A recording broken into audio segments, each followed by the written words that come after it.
Salute Bharat. നമ്മളോടൊപ്പം മുതിർന്ന മാധ്യമപ്രവർത്തകൻ KG ജ്യോതിർഘോഷാണ്. സാർ സ്വാഗതം. നമസ്കാരം. സാറ്, മറ്റൊരു പ്രളയം കൂടി നമ്മുടെ നാട് അഭിമുഖീകരിക്കുകയാണ്. പക്ഷേ രാഷ്ട്രീയ ചിത്രത്തിൽ അതല്ല അവസ്ഥ. വലിയ കൊടുമ്പിരി കൊണ്ട ചർച്ചകൾ നടക്കുന്നു. 2 മാസം കൊണ്ടൊരു തെരഞ്ഞെടുക്കപ്പെട്ട സർക്കാരിനെതിരെ ഉള്ള ഒരു അവലോകനം വന്നു കഴിഞ്ഞു. പിണറായി ആയിരുന്നു ഭേദം എന്ന തരത്തിൽ സൈബർ വാഴ്ത്തുപാട്ടുകളും പ്രചരിക്കുന്നുണ്ട്. 2 മാസം മാത്രമായ ഒരു സർക്കാരിനെ വിലയിരുത്താൻ മാത്രം പര്യാപ്തമായ അവസ്ഥയിലേക്ക് പ്രളയം എത്തിയിട്ടുണ്ടോ? ഈ കമ്പാരിസന്റെ പിന്നിലുള്ള രാഷ്ട്രീയം എന്താണ് സർ? അത് ഇപ്പം പ്രേംലാൽ സൂചിപ്പിച്ച പോലെ ഇതൊരു പ്രളയത്തിന്റെ സൂചനയല്ല, പ്രളയം ആരംഭിച്ചിരിക്കുകയാണ്. പക്ഷെ ദൗർഭാഗ്യവശാൽ ഈ പ്രളയത്തിന് ഒരു ദുരിതാശ്വാസ ക്യാമ്പ് തുടങ്ങാൻ നിവൃത്തിയില്ല എന്നുള്ളതാണ്. അപ്പൊ ആ ദുരിതാശ്വാസ ക്യാമ്പിന്റെ മറ്റൊരു ഭാവമായിട്ടാണ് ഇപ്പോൾ ശരിക്കും പറഞ്ഞാൽ ഈ ഗവൺമെന്റിനെതിരെ ഈ അതിശക്തമായ പ്രക്ഷോഭവുമായിട്ട് ഇപ്പം പാർട്ടിയും വിശേഷിച്ചും DYFI രംഗത്തിറങ്ങിയിരിക്കുന്നത്. അതിപ്പോ ഒരു സംഭവം മതി, ചെറിയൊരു സംഭവമാണെങ്കിലും ആളിക്കത്തിക്കുകയാണ്. ഒന്നാമത്തെ കാര്യം, 10 വർഷമായിട്ട് ഈ പറഞ്ഞതുപോലെ ഈ CPM-കാർക്കാണെങ്കിലും അവരുടെ പോഷക സംഘടനകൾക്കും വിദ്യാർത്ഥി യുവജന സംഘടനകൾക്കും ഒക്കെ ഈ ക്രിയാത്മക രാഷ്ട്രീയം വലിയ പിടിയില്ല. അത് കാരണം പോരാട്ടം അല്ലെങ്കിൽ ഒരു യുദ്ധസമാനമായ അന്തരീക്ഷം സൃഷ്ടിക്കുക എന്നുള്ളതാണ് അവരുടെ അതിലാണ് അവർക്ക് പ്രാമുഖ്യമുള്ളത്. അപ്പൊ അത് ഈ പറഞ്ഞ പോലെ കഴിഞ്ഞ 10 വർഷം പുറത്തെടുക്കാൻ വയ്യായിരുന്നതിന്റെ ഫ്രസ്ട്രേഷനും അതിന്റെ ആശങ്കകളും മുഴുവൻ പൊട്ടിത്തെറിക്കാനുള്ള ഒരു അവസരമാണ്. അതോടൊപ്പം തന്നെ ഈ പറഞ്ഞതുപോലെ ഇന്നത്തെ കാലഘട്ടത്തിലെ ഏറ്റവും വലിയ വെപ്പൺ എന്ന് പറയുന്നത് നറേറ്റീവ്സ് ആണ്, കഥകളാണ്. എങ്ങനെ ഒരു കഥകള് മെനഞ്ഞ് അത് ഏൽപ്പിക്കാം എന്നുള്ളതാണ് ഈ നറേറ്റീവ്സിന്റെ ശക്തി. ഇന്ന് ലോകം മുഴുവൻ, ഇന്നിപ്പോ നമ്മുടെ ഗൾഫ് യുദ്ധം എടുത്ത് നോക്കിക്കഴിഞ്ഞാൽ, അമേരിക്കയും ഇറാനും തമ്മിലുള്ള യുദ്ധം നോക്കിക്കഴിഞ്ഞാൽ, ഇപ്പൊ ട്രംപ് ശ്രമിക്കുന്നതും ഒക്കെ ഈ കഥകൾ നിർമ്മിക്കാൻ വേണ്ടിയിട്ടാണ്. അപ്പൊ ഇവിടെ ഇപ്പൊ ഒരു കഥ നിർമ്മിക്കുകയാണ്. അതായത് 2018 ഒരു പ്രളയം നടന്നിട്ടുണ്ട്. ആ പ്രളയവുമായിട്ട്, കാരണം അത് പെട്ടെന്ന് ജനങ്ങൾ മറക്കുന്ന പ്രളയമല്ല. ഉദാഹരണത്തിന് നമ്മുടെ ജനറേഷനിൽ ആരും തന്നെ ഇപ്പോ ഈ വളരെ മുതിർന്നവരാണെങ്കിലും അല്ലാത്തവരാണെങ്കിൽ പോലും ഈ 924 പ്രളയം ആരും ഓർക്കുന്നില്ല, ആരും കണ്ടവരില്ല. പക്ഷേ 2018 പ്രളയം വന്നപ്പോ എല്ലാവരും പറയുമായിരുന്നു ഈ 99 പ്രളയം, അതായത് മലയാള വർഷം, അതായത് 1924 നടന്ന സഖാവ് ലെനിൻ മരിച്ച വർഷത്തിലുള്ള പ്രളയമാണ്. അപ്പൊ ആ പ്രളയം കഴിഞ്ഞിട്ട് ഇതേപോലൊരു പ്രളയം വരുന്നത് ഇപ്പോഴാണ് എന്ന് 2018 എല്ലാവരും പറയുകയുണ്ടായി. അപ്പൊ സ്വാഭാവികമായിട്ടും ആ പ്രളയത്തിന്റെ സ്കെയില്, അതിന്റെ മാനം നമ്മൾ മനസ്സിലാക്കണം. അതിനകത്ത് കേരളത്തിലെ മുഴുവൻ ജനങ്ങളെയും പക്ഷെ ആ പ്രളയവുമായിട്ട് ബന്ധപ്പെടുത്തിക്കൊണ്ടാണ് ഇപ്പം ഈ പ്രളയത്തെ CPM-ഉം അവരുടെ സൈബർ ഹാൻഡിലുകളും അവതരിപ്പിക്കുന്നത്. നോക്കൂ, അന്നത്തെ പ്രളയം ആരും നമ്മൾ കാണാത്ത പ്രളയമായ 99 അല്ലെങ്കിൽ 1924 പ്രളയം പോലും നമ്മൾ ഓർക്കുന്നു എന്ന് പറഞ്ഞതുപോലെ 2018 നമ്മുടെ പ്രളയം എന്ന് വെച്ചാൽ എല്ലാവരെയും ബാധിച്ച പ്രളയമാണ്. അതിൽ പങ്കെടുക്കാത്ത ഒരൊറ്റ മനുഷ്യനുമില്ല. കാരണം എന്ന് വെച്ച് കഴിഞ്ഞാല് ഈ പറഞ്ഞതുപോലെ ഇപ്പൊ തിരുവനന്തപുരത്ത് ജില്ലയിലും കൊല്ലം ജില്ലയിലും ഒക്കെ ആയിരുന്നു താരതമ്യേന അത് കുറവായിട്ട് ബാധിച്ചത്. പക്ഷേ ആ തിരുവനന്തപുരത്ത് കോട്ടൺ ഹില്ല് സ്കൂളുകളിലും അതേപോലെയുള്ള സ്ഥലങ്ങളിലൊക്കെ ചെറുപ്പക്കാരായിട്ടുള്ള, ഇന്നിപ്പം നമ്മൾ ഡൽഹിയിൽ കണ്ട ജൻസികളെ പോലുള്ള ചെറുപ്പക്കാരെല്ലാം ആവേശപൂർവ്വം രംഗത്തേക്ക് ഇറങ്ങി ഫുഡ് പാക്കറ്റുകളും അതേപോലുള്ള സംഗതികളും ഒക്കെ കേരളത്തിന്റെ പല ഭാഗത്തേക്ക് എത്തിക്കുന്നതിനുള്ള ശ്രമങ്ങൾ നടത്തുകയായിരുന്നു. അതായത് ആ പ്രളയത്തിൽ കേരളത്തിൽ അഫക്റ്റ് ചെയ്യപ്പെട്ടവരോ അതല്ലെങ്കിൽ ആ പ്രളയത്തിലേക്ക് എന്തെങ്കിലും രീതിയിൽ ജനങ്ങൾക്ക് ആശ്വാസം നൽകുന്നതിന് സംഭാവന ചെയ്യാത്തവരോ ആരും തന്നെയായിട്ട് കൊച്ചു കുഞ്ഞുങ്ങൾ ഒഴികെ ബാക്കി ആരും കേരളത്തിൽ ഉണ്ടായിരുന്നില്ല. അപ്പൊ ആ ഒരു പ്രളയവുമായിട്ട് ഈ പ്രളയത്തെ കമ്പയർ ചെയ്യുക, താരതമ്യം ചെയ്യുക. അപ്പൊ സ്വാഭാവികമായിട്ട് ഈ പ്രളയം എന്ന് പറഞ്ഞാൽ പ്രധാനമായിട്ട് പത്തനംതിട്ട, ആലപ്പുഴ, കോട്ടയം, പിന്നെ വടക്കൻ ജില്ലകളിലെ ചില പ്രദേശങ്ങളിൽ. ശരിക്കും പറഞ്ഞാൽ ഈ പത്തനംതിട്ടയാണ് അല്പവും കൂടെ ഈ പത്തനംതിട്ടയും ഈ ഒരു വ്യാപകമായ രീതിയിൽ പഴയതിനോട് സമാനം എന്ന് പറയാൻ പറ്റത്തില്ല. കാര്യം ഇപ്പോഴും നമ്മുടെ പത്തനംതിട്ട വീടുകളിലും കടകളിലും ഒക്കെ വെള്ളം കയറിയിട്ടുള്ളത് ഏകദേശം നമ്മൾ കാണുന്നുണ്ട്, ചില കട്ടിലിന്റെ മുകളിലേക്ക് വരെ കയറിയിട്ടുണ്ട്. മറ്റേതല്ല, വീടുകൾ വെള്ളത്തിനടിയിലാവുകയായിരുന്നു, ഇരുനിലകൾ വീട് വെള്ളത്തിനടിയിലാവുകയായിരുന്നു. അപ്പൊ ആ പ്രദേശം, രാജ്യം മുഴുവൻ ആ പ്രദേശം ജീവഹാനി അന്ന് ഇന്നിപ്പോ നമുക്ക് 26 അല്ലെങ്കിൽ 30 താഴെ ആൾക്കാരാണ് ഇതുവരെ മരിച്ചത്. അന്ന് 500 പേരാണ് മരിച്ചത്. ഒന്ന് ആലോചിച്ച് നോക്കണം. 500 പേര് മരണം ഉണ്ടായ സംഗതിയാണ്. അപ്പൊ ഇത് ഇന്നിപ്പോ ഞാനും പ്രേംലാലും ഒക്കെ ഈ പ്രളയത്തിന്റെ ഈ മഴയുടെ സ്വഭാവമൊക്കെ കാണുന്നുണ്ടെങ്കിലും നമ്മളൊക്കെ ഇതിനകത്തൊരു കാഴ്ചക്കാരായിട്ട് നിൽക്കുകയാണ് ചെയ്യുന്നത്. അന്ന് ജനങ്ങൾ സ്വമേധയ, ഇപ്പൊ എനിക്കിപ്പോഴും ഓർമ്മയുണ്ട്, ഇവിടെ ഈ പെട്രോൾ ബങ്കുകളിലൊക്കെ ഈ ദുരിതാശ്വാസത്തിന് പോകുന്ന വാഹനങ്ങൾക്ക് പെട്രോൾ ബങ്കിൽ നിന്നും കൊണ്ട് കയറിയാൽ മതി, അവർ കാശ് വാങ്ങിക്കുന്നില്ല, പെട്രോൾ അടിച്ചു കൊടുക്കുകയാണ് ചെയ്യുന്നത്. കാര്യം എല്ലാവരും പങ്കെടുക്കുകയാണ് ചെയ്യുന്നത്. കാര്യം രാജ്യം ഒരു വലിയ പ്രളയത്തിലേക്ക് വീഴാൻ പോകുന്നു. അവിടെ പിന്നെ എന്തോന്ന് സേവിങ്? പെട്രോൾ ബങ്കിൽ പെട്രോൾ വെച്ചിട്ട് കാര്യമുണ്ടോ? ഇല്ല. ആരും എല്ലാവരുടെയും ജീവൻ അപകടത്തിലെന്നുള്ളൊരു ബോധ്യത്തിലേക്ക് വന്നൊരവസ്ഥയാണ്. ആ പ്രളയവുമായിട്ട് ഈ പ്രളയത്തെ കമ്പയർ ചെയ്യാൻ പാടില്ല. ഇത് ഇപ്പൊ ഉദാഹരണത്തിന് ഈ 26 പേര് മരിച്ചു എന്നുള്ളത് വളരെ ദാരുണമായ സംഭവമാണ്. അതേ സമയത്ത് 2 ദിവസം കൊണ്ട് ഇറങ്ങുന്നു, പലർക്കും ദുരിതാശ്വാസ ക്യാമ്പിലേക്ക് മാറാൻ കഴിയുന്നു. 27,000-ഓളം പേരെയാണ് നമ്മളിപ്പം ഇവിടെ ദുരിതാശ്വാസത്തിലേക്ക്, അല്ലെങ്കിൽ 28,000 പേരാണ് ദുരിതാശ്വാസ ക്യാമ്പിലേക്ക് എത്തിയത്. മറ്റേത് ലക്ഷങ്ങളായിരുന്നു എത്തിയത്. മാത്രമല്ല ഇപ്പൊ ദുരിതാശ്വാസ ക്യാമ്പുകളിലേക്ക് നമ്മൾ നോക്കിക്കഴിഞ്ഞാൽ കാണാവുന്നത് ഒരു 10% മിഡിൽ ക്ലാസ്സിൽപ്പെട്ട ആൾക്കാർ. മിഡിൽ ക്ലാസ് എന്ന് പറഞ്ഞു കഴിഞ്ഞാൽ ഈ പറഞ്ഞതുപോലെ വളരെ സൗകര്യങ്ങളായിട്ട് ജീവിച്ചിരുന്ന ആൾക്കാർ. ബാക്കിയുള്ളവര് നമ്മളുടെ കേരളത്തിലെ ലോവർ ക്ലാസ് എന്ന് പറയുന്നത് പഴയ മിഡിൽ ക്ലാസ്സിനെക്കാട്ടി മെച്ചപ്പെട്ട അവസ്ഥയിലാണ്. അപ്പൊ പക്ഷെ ഇപ്പോഴും നമ്മുടെ സാമ്പത്തികമായിട്ട് പിന്നോക്കം നിൽക്കുന്ന കൂലി ജോലിക്കും മറ്റുമൊക്കെ പോകുന്ന ആൾക്കാരാണ് അവർ. പക്ഷെ അവരാണ് ബാക്കിയുള്ളവരെല്ലാം ഈ ക്യാമ്പിൽ കിടക്കുന്നത്. അപ്പോ ഇവിടെ നമ്മൾ കാണേണ്ടത് ഞാനിപ്പോ ഇതിനകത്ത് ഞാൻ വിശദമായിട്ട് ഞാൻ ഇതിനെക്കുറിച്ച് അന്വേഷിച്ചുകൊണ്ട് പറയുകയാണ്. ഏറ്റവും കൂടുതൽ നടന്നിട്ടുള്ളത് ഈ പത്തനംതിട്ടയാണ്. 157 ക്യാമ്പുകളാണ്. 151 ക്യാമ്പുകൾ കോട്ടയത്ത്, ബാക്കി ആലപ്പുഴ. ഇതിനകത്ത് ഞാൻ പൊതുവിൽ അന്വേഷിച്ചപ്പോൾ എനിക്ക് മനസ്സിലായ ഒരു സംഗതി എന്ന് പറഞ്ഞു കഴിഞ്ഞാൽ, റാന്നിയിലൊക്കെയുള്ള ക്യാമ്പുകൾ അതിഗംഭീരമായിട്ട് നടന്നിട്ടുണ്ട്. അവിടെയുള്ള സ്ത്രീകളൊക്കെ പറയുന്നത് കേൾക്കുന്നുണ്ട്. 3 നേരവും ഈ സാറന്മാർ ഞങ്ങൾ വന്ന് അന്വേഷിക്കുന്നുണ്ട്, ഞങ്ങൾ ഭയങ്കര സംതൃപ്തരാണെന്ന് പറയുന്നുണ്ട്. അതേസമയത്ത് ചങ്ങനാശ്ശേരിയിൽ പ്രശ്നം ഉണ്ടായെന്ന് പറയുന്നു. അവിടെ പ്രശ്നം ഉണ്ടായെന്ന് പറഞ്ഞ് ബഹളം ഉണ്ടാക്കിയിട്ട് രംഗപ്രവേശം ചെയ്ത് പറയുന്നത് അവിടുത്തെ ഡിവൈഎഫ്ഐ മണ്ഡലം സെക്രട്ടറിയും പഴയ CPM-ന്റെ മുൻ പഞ്ചായത്ത് പ്രസിഡന്റ് മുനിസിപ്പൽ കൗൺസിലറുമാണ്. അപ്പൊ ഒന്ന് ആലോചിച്ച് നോക്കണം ഈ താല്പര്യം.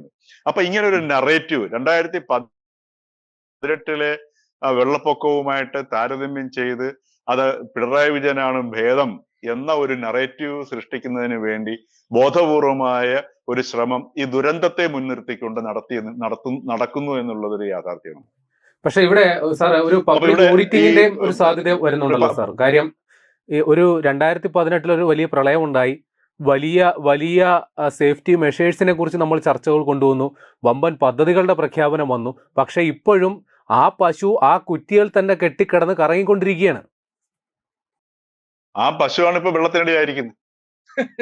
കുറ്റി മാറിയിട്ടില്ല. ഇപ്പൊ ഉദാഹരണത്തിന് ഞാൻ പറഞ്ഞു വന്നത്, ഈ മൊത്തത്തിൽ ഈ പിന്നെ ദുരിതാശ്വാസ പ്രവർത്തനങ്ങളും ക്യാമ്പുകളുടെ പ്രവർത്തനം അവതാളത്തിലായി എന്നുള്ളത് തെറ്റാണ്. എന്നാൽ ചില സ്ഥലങ്ങളിൽ ചില കംപ്ലൈന്റുകൾ വന്നിട്ടുണ്ട്, അപൂർവ ചില സ്ഥലങ്ങളിൽ. അത് എല്ലായിടത്തും എപ്പോഴും ഉണ്ടാവുമല്ലോ. അപ്പൊ അതിന്റെ കാരണം ഞാൻ അന്വേഷിച്ച് മനസ്സിലാക്കുന്നത്, ഈ കഴിഞ്ഞ നവംബറിലാണ് തദ്ദേശ സ്ഥാപനങ്ങൾ പുതിയതായിട്ട് ഭരണമേറ്റത്. അവരുമൊക്കെ ഈ പുതിയ ഭരണസമിതിയൊക്കെ ഭരണം പിടിച്ചിങ്ങനെ വരുന്നതേ ഉള്ളൂ. നമ്പർ 1. നമ്പർ 2, ഈ ഗവൺമെന്റ് മാറി പല സ്ഥലങ്ങളിലും ഉദ്യോഗസ്ഥർ മാറിക്കൊണ്ടിരിക്കുന്ന സമയമാണ്. അപ്പൊ അതിന്റെ ഒരു പ്രശ്നമുണ്ട്. അപ്പൊ ഇങ്ങനെയുള്ള ചെറിയ പ്രശ്നങ്ങൾ കൊണ്ട് ഇതിങ്ങനെ സംഭവിക്കുന്നു. പക്ഷെ ഇത് ശ്രദ്ധയിൽപ്പെടുത്തി കഴിഞ്ഞാൽ അവരിത് പരിഹരിച്ചു കൊടുക്കുകയും ചെയ്യുന്നു. ഏറ്റവും വലിയ വീഴ്ച വന്നതെന്ന് പറയുന്നത് ആലപ്പുഴയാണ്. ആലപ്പുഴയില് മെയ് ജൂൺ മാസങ്ങളിലാണ് തണ്ണീർമുക്കം ബണ്ട് അവിടെയുള്ള പൊഴി മുറിക്കേണ്ടത്. അവിടെ എല്ലാ വർഷവും മെയ് ജൂൺ മാസങ്ങളിൽ ഈ JCB കൊണ്ടുവന്ന് പൊഴി മുറിച്ച് അവിടെ വീതിയാക്കി ഇടും. എന്നിട്ട് ഈ കാനലുകളിലെ വേസ്റ്റ് മാറ്റും. എങ്കിൽ മാത്രമേ പമ്പയിൽ നിന്ന് വരുന്ന വെള്ളത്തിന് കടലിലേക്ക് പോകാൻ പറ്റുള്ളൂ. പക്ഷെ ഇപ്രാവശ്യം അവിടെയുള്ള സുധാകരനും അതവിടുത്തെ കുട്ടനാട് MLA-യും ചെങ്ങന്നൂർ MLA-യും ഇവരൊക്കെ തമ്മിലുള്ള ഈഗോ ക്ലാഷ് കാരണം എന്ത് സംഭവിച്ചു? അവിടെ നിന്നുള്ള പൊഴിമുറിക്കൽ പ്രക്രിയ വൈകാൻ കാരണമായി. ഒരുപക്ഷെ അതിന്റെ ഉത്തരവാദിത്വം ജില്ലാ കളക്ടർക്ക് തന്നെയാണ്. ഒരു സംശയം വേണ്ട മാനേജ്മെന്റ് കളക്ടറുടെ അണ്ടറിൽ വരുന്ന ഒരു വിഷയമല്ല സാർ. അതിൽ സാധനമാണ്. പിന്നെ ഒരു റോളും ഇല്ല. അത് അദ്ദേഹത്തിന് ആ അധികാരമുണ്ട്. പക്ഷെ അവിടെ പൊഴി മുറിച്ചില്ല, കാനലുകളിലെ പിന്നെ വേസ്റ്റ് മാറ്റിക്കളഞ്ഞില്ല. സ്വാഭാവികമായിട്ടും വെള്ളം വന്ന് തങ്ങി അവിടെ. മാത്രമല്ല ഇത് പൗർണമി സമയമായത് കാരണം ടൈഡൽ വേവ്സ് വളരെ ഉയരത്തിലായിരുന്നു. 3 ഇരട്ടി ഉയരത്തിലായിരുന്നു. ഈ പുഴയിൽ നിന്ന് വരുന്ന വെള്ളത്തിനേക്കാൾ 3 ഇരട്ടി ഉയരത്തിലായിരുന്നു കടലിന്റെ ടൈഡൽ വേവ്. അപ്പം ഈ ചെറിയ രീതിയിൽ പോകുന്ന വെള്ളം പോലും, ഈ ഒഴിച്ചു പോകുന്ന വെള്ളം, ഒരു ചെറിയ ഇടുക്ക് സ്ഥലം ഉണ്ടായിരുന്നു, തുറന്നിട്ടിരുന്നു. ആ വെള്ളം പോലും ഈ കടൽ ഉയർന്നു നിൽക്കുന്ന കാരണം മുമ്പോട്ട് പുറത്തേക്ക് തള്ളി, ഇങ്ങോട്ട് മുകളിലേക്ക് തള്ളി. ഇങ്ങനെയാണ് ഈ കുട്ടനാടും ഈ പത്തനംതിട്ടയും ആലപ്പുഴയും മറ്റേ കോട്ടയം ഭാഗങ്ങളും ഒക്കെ ഇത്രയും വലിയൊരു ദുരന്തം അനുഭവിക്കാനുണ്ടായ കാരണം ഇതാണ്. അത് ഈ ആഗസ്റ്റ് 1-നാണ്, ഈ വെള്ളപ്പൊക്കം നടന്നുകൊണ്ടിരിക്കുന്ന സമയത്താണ്, മെനഞ്ഞാന്ന് രാത്രിയാണ് അവിടെ കാര്യമായ പ്രവർത്തനം നടക്കുന്നത്. ആലോചിച്ച് നോക്കൂ, അവിടെ വീഴ്ച പറ്റിയിട്ടുണ്ട്. അത് ജില്ലാ ഭരണകൂടത്തിന് പറ്റിയ വീഴ്ചയാണ്.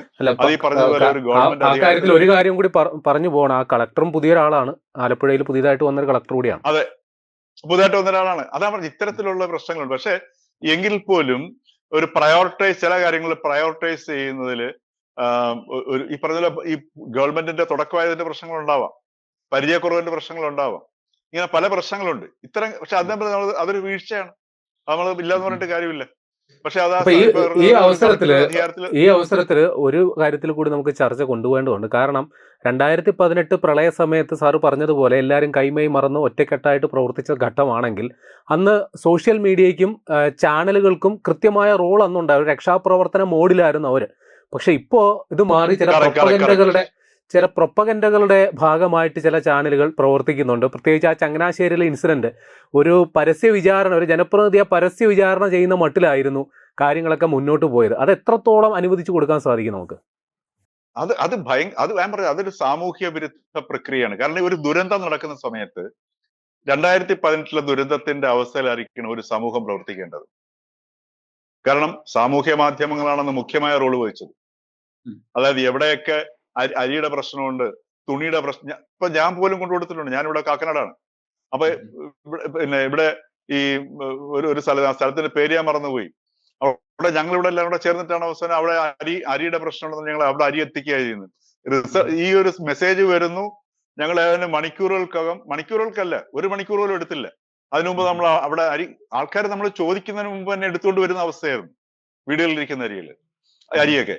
അപ്പൊ അത്തരത്തില് സാമൂഹ്യ മാധ്യമങ്ങളും സർക്കാരും ഓരോ വ്യക്തികളും കുട്ടികൾ ഉൾപ്പെടെയുള്ളവർ, ഈ അഫക്ട് ചെയ്യാത്തവര് ഇതിനകത്തേക്ക് പാർട്ടിസിപ്പേറ്റ് ചെയ്യുകയായിരുന്നു. മറിച്ച് 2026 ഫ്ലഡിൽ നമ്മൾ കാണുന്നത് ഈ ദുരന്തത്തെ വെച്ച് രാഷ്ട്രീയം കളിക്കുന്ന ജുഗുപ്സാവഹമായ, ആംഗലേയത്തിൽ പറയുകയാണെങ്കിൽ ഡെസ്പിക്കബിൾ ആയ പൊളിറ്റിക്കൽ ഗെയിം ആണ് നടത്തുന്നത്.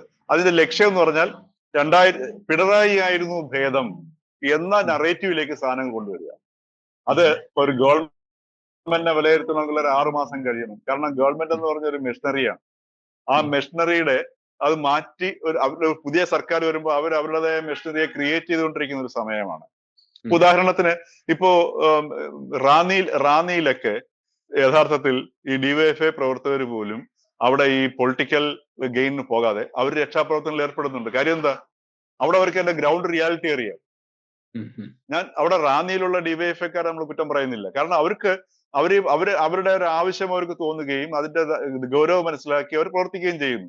മറിച്ച് പുറത്തുള്ള ഹാൻഡിലുകളാണ് ഇത് ഉപയോഗിക്കുന്നത്. ഇപ്പൊ ഉദാഹരണത്തിന് അതേ ഈ ഡിവൈഎഫ്ഐക്കാരെ പോലെ തന്നെ സേവാഭാരതിക്കാരൻ രംഗത്തുണ്ട്. ഇപ്പൊ ഇവിടെ സംഭവിച്ചിരിക്കുന്നത് ഈ കോൺഗ്രസിന് ഈ പ്രാദേശിക രാഷ്ട്രീയം ഇല്ലല്ലോ. ഈ താഴേക്കടയിലുള്ള സംഘടനാ ശേഷിയോ അതല്ലെങ്കിൽ അതിനെ നിയന്ത്രിക്കുന്ന രീതികളോ ഒന്നും ഇല്ലാത്തതിന്റെ പ്രശ്നമുണ്ട്. 2018 ഫ്ലഡില് ഈ ഏറ്റവും മുന്നിൽ നിന്നത് CPM-ഉം ഡിവൈഎഫ്ഐക്കാരുമാണ്. അവരുടെ പറയിലാണ് സർക്കാർ ഉദ്യോഗസ്ഥർ നിന്നത്. അപ്പൊ ഇങ്ങനെയൊക്കെയുള്ള ഒരുപാട് സംഗതികൾ നമ്മൾ ഇതിനകത്ത് കാണണം. പക്ഷെ എങ്കിലും ഒരു ദുരന്തം ഉണ്ടാകുന്ന സമയത്ത് ആ ദുരന്തത്തിൽ അനുഭവിക്കുന്നവരുടെ, ഞാൻ ഈ കഴിഞ്ഞ ഒരു ദിവസത്തിലൊരു ചാനൽ ചർച്ചയിൽ മാതൃഭൂമിയിലാണെന്ന് പങ്കെടുത്തപ്പോൾ ഞാൻ പറഞ്ഞു, നമ്മുടെ ഈ ചർച്ച അതിനകത്ത് ഈ പറഞ്ഞതുപോലെ CPM-ന്റെ പ്രതിനിധിയും കോൺഗ്രസിന്റെ പ്രതിനിധിയും വന്ന് വളരെ മോശമായ രീതിയിലുള്ള അങ്ങോട്ടും ഇങ്ങോട്ടുള്ള ചെളിവാരി ഇറയിൽ നടന്നിട്ടുണ്ട്. ഞാൻ പറഞ്ഞൊരു സംഗതി, അതായത് നമ്മുടെ ഈ രക്ഷാപ്രവർത്തകൻ രാജേഷ് മരിച്ചല്ലോ. ആ രാജേഷിന്റെ മൃതശരീരം ഇത് സംസ്കരിച്ചിട്ട് ഏതാനും മിനിറ്റുകളെ ആയിട്ടുള്ളൂ. അവരുടെ വീടുകളിൽ TV കണ്ടില്ലെങ്കിലും അവരുടെ പരിസരത്തുള്ളവരുടെ വീടുകളിൽ TV കാണുമ്പോഴും, ദുരിതാശ്വാസ ക്യാമ്പിൽ കിടക്കുന്നവർ നമ്മളുടെ ഈ ചർച്ച കാണുമ്പോഴും അവർ ഏത് രീതിയിലായിരിക്കും നമ്മളുടെ ഈ ചർച്ചയെ കാണുക എന്നുള്ളത് നമ്മൾ ഒരു നിമിഷം ആലോചിക്കണമെന്ന് പറഞ്ഞു. കാര്യം ഈ ദുരന്തത്തെ വെച്ചുകൊണ്ട് ഒരു രാഷ്ട്രീയ മുതലെടുപ്പിന് വേണ്ടി ശ്രമിക്കുന്നത് അതിനപ്പുറത്തേക്ക് ഒരു മനുഷ്യനെ നശിക്കാനോ അല്ലെങ്കിൽ ഒരു സമൂഹത്തിന് നശിക്കാനോ പിന്നെ വേറെ താഴ്ചയില്ല എന്നുള്ളതാണ്. അപ്പൊ ഒരു ദുരന്തങ്ങൾ ഉണ്ടാകുന്ന സമയത്ത് നമ്മൾ ശ്രദ്ധിക്കേണ്ടത് നമ്മൾ ആ ദുരന്തത്തിൽ ഏർപ്പെട്ടവരെ എങ്ങനെ സഹായിക്കാം. ഒരു ഉദാഹരണം, ഇപ്പൊ 2018 പ്രളയവുമായിട്ട് നമ്മൾ ഈ പ്രളയത്തെ കമ്പയർ ചെയ്യുന്നു.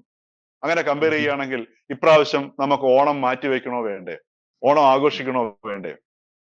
ഒറ്റ ചോദ്യമുള്ളൂ. 2018 ഇത് കമ്പയർ ചെയ്യുന്ന ഹാൻഡിലുകൾ ചിന്തിക്കേണ്ട ഒറ്റ വിഷയം, ഇപ്രാവശ്യം ഓണം ആഘോഷിക്കണോ വേണ്ടയോ?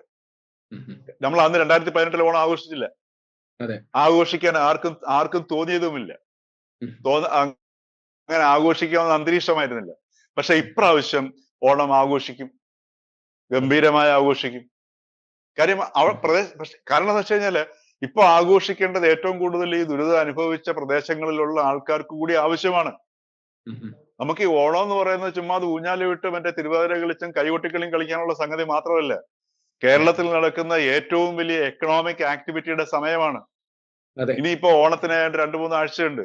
ഈ 2-3 ആഴ്ച സമയത്ത് ഈ വീടുകളിലൊക്കെ പോകുന്ന ആൾക്കാർ, ഈ ഇതിനകത്ത് ഏറ്റവും കൂടുതൽ അഫക്റ്റഡ് ആയിട്ടുള്ള ആൾക്കാർ ചെറുകിട വ്യാപാരികള്, അതുപോലെ ചെറുകിട കർഷകര്, അതുപോലുള്ള ഈ സമൂഹത്തിന്റെ ഇങ്ങനെയുള്ള ആക്ടിവിറ്റീസിൽ ഏർപ്പെട്ട ആൾക്കാരാണ്. അവരെ സംബന്ധിച്ച് ഈ വരുന്ന 2-3 ആഴ്ച എന്ന് പറയുന്നത് ഈ പറഞ്ഞതുപോലെ കുറെയൊക്കെ എങ്കിലും വീണ്ടെടുക്കാൻ പറ്റുന്ന, ഓണത്തിന്റെ സമയത്തുള്ള കച്ചവടം ചെയ്തിട്ട്, ഓണത്തിന്റെ സമയത്തുള്ള ചില കാർഷിക വിഭവങ്ങൾ അവശേഷിക്കുന്നുണ്ടെങ്കിൽ വിപണനം ചെയ്തിട്ട്, അതല്ലെങ്കിൽ ഇനി എന്തെങ്കിലും കൃഷികളൊക്കെ അവശേഷിക്കുന്നുണ്ടെങ്കിൽ അതിനെ പരിപാലിച്ചിട്ട് അതിന്റെ വിളവെടുത്തിട്ട് ഈ ഓണത്തിന് വിപണനം ചെയ്ത്, അപ്പൊ യഥാർത്ഥത്തിൽ ഈ ഓണം എന്ന് പറയുന്നത് ഈ വരുന്ന ഈ ഫ്ലഡ് അഫക്റ്റഡ് ഏരിയയിലുള്ള ആൾക്കാരെ സംബന്ധിച്ച് ഈ ഓണം ഏറ്റവും ആവശ്യമായ ഒരു ഘടകമായി മാറുന്ന ഒരു അവസ്ഥയാണ്. അപ്പൊ അതുകൊണ്ടാണ് പറഞ്ഞത്, ഈ 2018 പ്രളയവും ഈ പ്രളയവുമായിട്ട് താരതമ്യം ചെയ്യുന്നത് ആലോചിക്കേണ്ടത്. ഇപ്രാവശ്യം നിങ്ങൾ അങ്ങനെയാണെങ്കിൽ താരതമ്യം ചെയ്യുന്നവർ ആലോചിക്കേണ്ടത്. ശരി, അംഗീകരിക്കുന്നു. പക്ഷെ സാന്ദർഭികവശമായിട്ട് ഒരു കാര്യം കൂടി ചോദിച്ചുകൊണ്ട് നമുക്ക് ഈ ചർച്ച അവസാനിപ്പിക്കാം. മുഖ്യമന്ത്രി വിമർശനത്തിന് അതീതമാണോ? കാരണം അദ്ദേഹത്തിന്റെ ചില ഇടപെടലുകൾ, ചില പ്രയോറിറ്റികൾ നിശ്ചയിക്കുന്നതിൽ അദ്ദേഹത്തിന് പാളിച്ച പറ്റിയിട്ടുണ്ടോ? പ്രത്യേകിച്ചും ഈ ഫ്ലഡ് അഫക്റ്റഡ് ആയിട്ട് നിൽക്കുന്ന സമയത്ത് അദ്ദേഹം ചില സ്വകാര്യ പരിപാടികളിലൊക്കെ പങ്കെടുത്തു, ഹെലികോപ്റ്ററിൽ അനാവശ്യ യാത്രകൾ നടത്തി, അത്തരം ചില വിമർശനങ്ങൾ അദ്ദേഹത്തിന് നേരെ വരുന്നുണ്ട്. അപ്പൊ അത് അദ്ദേഹം ആ വിമർശനത്തിന് അർഹനല്ലേ വാസ്തവത്തിൽ? ഇതിനകത്ത് മനസ്സിലാക്കേണ്ട വിഷയം, ഈ പറഞ്ഞതുപോലെ ഒരു ഭരണാധികാരിയുടെ നിലവിൽ നിന്ന് ആലോചിച്ച് നോക്കിയാൽ റവന്യൂ മന്ത്രിയെ ചുമതലപ്പെടുത്തിയിരുന്നു അദ്ദേഹം. പിന്നീട് അദ്ദേഹം ഇപ്പോഴത്തെ നമ്മുടെ കോർഡിനേഷൻ ഈ പറഞ്ഞതുപോലെ ഒരു സ്ഥലത്ത് പോയി ഇരിക്കേണ്ട ആവശ്യമൊന്നുമില്ല, അദ്ദേഹം ചെയ്തുകൊണ്ടിരിക്കുകയായിരുന്നു പറഞ്ഞത്. പക്ഷേ എങ്കിൽ പോലും ഇത് നമ്മുടെ ഈ ചില പൊതു സെന്റിമെന്റ്സ് ഉണ്ട്. ആ സെന്റിമെന്റ്സിന്റെ ഭാഗമായിട്ട് ചില വൈകാരികതകളുണ്ട്. ഇപ്പൊ നമ്മുടെ കേരളത്തിലെ വൈകാരികത പൊതുവിൽ എല്ലാവരും പറയുന്നു, അവർ ക്രിട്ടിസൈസ് ചെയ്യുന്നുണ്ട്. അത് തീർച്ചയായിട്ടും അതങ്ങനെയാണെന്നുണ്ടെങ്കിൽ ആ പോയത് ഇപ്പം അനൗചിത്യമാണെന്ന് സമ്മതിക്കുക നിവർത്തിയുള്ളൂ. ഭാവിയിൽ ഇത്തരം കാര്യങ്ങൾ ഇങ്ങനെ വരുന്ന സമയത്ത് ഔചിത്യപൂർവ്വമായി പ്രവർത്തിക്കേണ്ട ഒരു ഉത്തരവാദിത്വം മുഖ്യമന്ത്രിക്കുണ്ട്. അല്ലാതെ ഇനിയിപ്പോ നമുക്ക് അതിനെ തിരുത്താൻ പറ്റില്ല. മറിച്ച് ഈ 2018 പ്രളയവുമായിട്ട് ഒരു കാരണവശാലും ഈ പ്രളയത്തെ കമ്പയർ ചെയ്യരുത്. ഇപ്പൊ നമുക്ക് ഇപ്പൊ ഉദാഹരണത്തിന് ഇപ്പൊ നമ്മുടെ രാജേഷിന്റെ മരണം എല്ലാവർക്കും ദുഃഖമുള്ള മരണമാണ്, അല്ലെ? നമ്മളെയൊക്കെ ഈ പറഞ്ഞതുപോലെ, കാര്യം അത് രാജേഷിന്റെ മരണം ഒരു രക്ഷാപ്രവർത്തകന്റെ മരണം മാത്രമല്ല, അതുപോലുള്ള മനസ്സുള്ള ആൾക്കാരുള്ളത് കൊണ്ടാണ് ഈ ലോകം മുമ്പോട്ട് പോകുന്നത്. സ്വന്തം ജാക്കറ്റ് ഊരി മറ്റൊരാളെ രക്ഷിക്കാൻ തയ്യാറായ ഒരു യുവാവിന്റെ മനസ്സ്, അയാൾ എന്നിട്ട് അവസാനം അപകടത്തിൽപ്പെടുന്നു. അത് കാരണം അദ്ദേഹത്തിലുള്ള ആത്മവിശ്വാസമാണ് അദ്ദേഹത്തിനെ പ്രേരിപ്പിച്ചത്. ആ ആത്മവിശ്വാസം എന്ന് പറയുന്നത് തന്റെ മേഖലയിലുള്ള താൻ നേടിയ വൈദഗ്ധ്യത്തിലുള്ള ആത്മവിശ്വാസമാണ്. അതുകൊണ്ടാണ് ഏത് മലവെള്ളപ്പാച്ചിലും തനിക്ക് നീന്തി കയറാം, അങ്ങനെ ഏത് മേഖലയിലും വൈദഗ്ധ്യം ഉള്ളവന് മറ്റുള്ളവർക്ക് ഉപകാരപ്പെടും എന്നുള്ള സന്ദേശം രാജേഷിന്റെ മരണം നമ്മുടെ മുമ്പിൽ വെക്കുന്നുണ്ട്. ദൗർഭാഗ്യവശാൽ എങ്ങനെയാണ് അപകടം എങ്ങനെ സംഭവിക്കുന്നു പറയാൻ പറ്റത്തില്ല. ചിലപ്പോൾ എവിടെയെങ്കിലും പോയി തലയിടിച്ച് പോയതാണോ, അത് ഏതെങ്കിലും പിന്നെ മരക്കഷ്ണങ്ങളോ ഒന്ന് പുറത്തു വീണതാണോ ഒന്നും പറയാൻ പറ്റില്ല. പക്ഷെ എങ്കിലും ആ ജാക്കറ്റ് ഊരിക്കൊടുക്കുന്ന നിമിഷം എന്ന് പറയുന്നത് നമ്മൾ മനസ്സിലാക്കേണ്ടത്, അവനവന്റെ മേഖലയിൽ പ്രാവീണ്യം നേടിക്കഴിഞ്ഞാൽ ആത്മവിശ്വാസം ഉണ്ടാവുന്നു, ആത്മവിശ്വാസം അപരന് ഗുണമുണ്ടാകും എന്നുള്ള സന്ദേശം കൂടിയാണ് രാജേഷ് നമുക്ക് നൽകുന്നത്.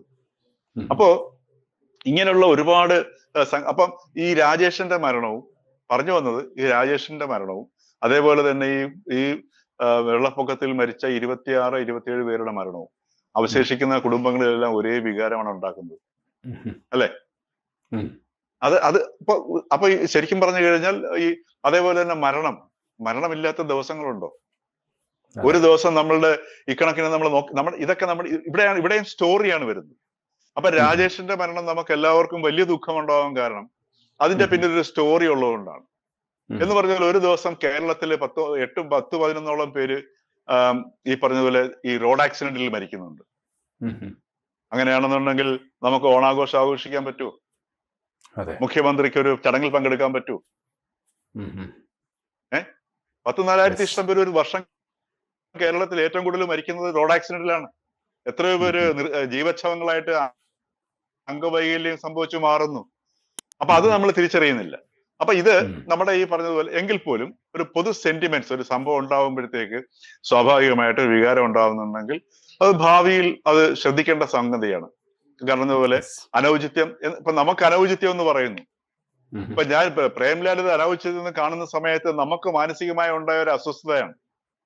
അതിനപ്പുറത്തേക്കൊന്നുമില്ല. അപ്പൊ നമ്മളുടെ സ്വസ്ഥതയ്ക്ക് വേണ്ടിയാണ് നമ്മൾ ഈ അനൗചിത്യം പ്രതീക്ഷിക്കുന്നത്. അപ്പൊ ഇങ്ങനെയൊക്കെയുള്ള ഒരുപാട് സൂക്ഷ്മ തലങ്ങൾ ഇതിന്റെ പിന്നിൽ ഉള്ളതുകൊണ്ടാണ് തീർച്ചയായിട്ടും ഒരു സമൂഹം എന്ന നിലയിൽ ഈ കഥകൾ എപ്പോഴും നമ്മളെ നയിക്കുന്നതിന്റെ പേരിൽ ചില സമയത്ത് കഥകളുടെ സ്വഭാവം മനസ്സിലാക്കി ഭരണാധികാരികൾ പ്രവർത്തിക്കേണ്ടി വരും. അങ്ങനെ സതീശന്റെ ഭാഗത്ത് നിന്ന് വേണമെങ്കിൽ നമുക്ക് അനൗചിത്യം സംഭവിച്ചെന്ന് പറയാം. പക്ഷേ അതിനെ ഒരു പൊതു മാനദണ്ഡമാക്കി നമ്മൾ സ്വീകരിക്കാനിരുന്നു കഴിഞ്ഞാൽ മുഖ്യമന്ത്രിക്ക് ഒരു ദിവസം പോലും പുറത്തു പോയൊരു ഭക്ഷണം ഈ പറഞ്ഞ പോലെ ചടങ്ങിൽ പങ്കെടുക്കാൻ പറ്റില്ല. കാരണം ഒരു ദിവസം 11ഓളം പേര് കേരളത്തിലെ ആക്സിഡന്റിൽ മരിക്കുന്നുണ്ട്. 2 ദിവസം കൂടും 3 ദിവസം കൂടുമ്പോഴത്തേക്ക് ഈ പ്രളയത്തിൽ മരിച്ചവരെക്കാൾ കൂടുതൽ ആൾക്കാർ ആക്സിഡന്റിൽ മരിക്കുകയാണ് ചെയ്യുന്നത്. അപ്പൊ അതുകൊണ്ട് അത്തരത്തിലുള്ള ഒരു ചിന്തയും കൂടെ നമുക്ക് ഇതിന്റെ കൂടെ സമൂഹത്തിലേക്ക് നമുക്ക് ഈ പറഞ്ഞ നമ്മുടെ ഈ ചർച്ച ആരെങ്കിലും കാണുന്നുണ്ടെങ്കിൽ പോലും ചിന്തിക്കാൻ നമ്മൾ ഇട്ട് കൊടുക്കേണ്ടത് ആവശ്യമാണ് ഒരു മാധ്യമം ചർച്ച എന്ന നിലയിൽ. അപ്പൊ ആ രീതിയിൽ അതേ സമയത്ത് നമ്മൾ പറയുന്നു ഒരു കഥ അങ്ങനെ നിലനിൽക്കുന്ന സമയത്ത് അനൗചിത്യം ഔചിത്യം എന്നുള്ള കഥ നിൽക്കുമ്പോൾ സ്വാഭാവികമായിട്ടും ഭരണാധികാരി ജനങ്ങളുടെ വൈകാരികതകളെയും പരിഗണിക്കേണ്ടതുണ്ട്. അവിടെ വേണമെങ്കിൽ നമുക്ക് പറയാം സതീശന് പാളിച്ച പറ്റി, ഇനിയിപ്പോ എന്ത് ചെയ്യാൻ പറ്റും, ഭാവിയിൽ തിരുത്താൻ ശ്രമിക്കുക. ഇതിനകത്തുനിന്നൊരു പാഠം ഉൾക്കൊള്ളുക എന്നുള്ള നിവൃത്തിയുള്ളൂ, അല്ലാതെ വേറെ നിവൃത്തിയില്ല. നമ്മളുള്ള സമയം മുഴുവൻ വലിയ ദുരിതത്തിന്റെ സമയത്ത് ഇത് മാത്രം ചർച്ച ചെയ്തുകൊണ്ടിരിക്കുക എന്ന് പറഞ്ഞാൽ അത് മനോവൈകല്യമാണ്, സാമൂഹികമായ മനോവൈകല്യമാണ്. മറിച്ച് നമ്മൾ എന്തുകൊണ്ട് നമ്മൾ ഈ ദുരിതാശ്വാസം ദുരിതത്തിൽപ്പെട്ടവർക്ക് നമ്മൾ എന്തെങ്കിലും സഹായം ചെയ്യുന്നതിനെ കുറിച്ച് നമ്മൾ ചിന്തിക്കുന്നില്ല? നമുക്കിപ്പോ എല്ലാവർക്കും ഈ പറഞ്ഞ പോലെ താങ്ക് യു.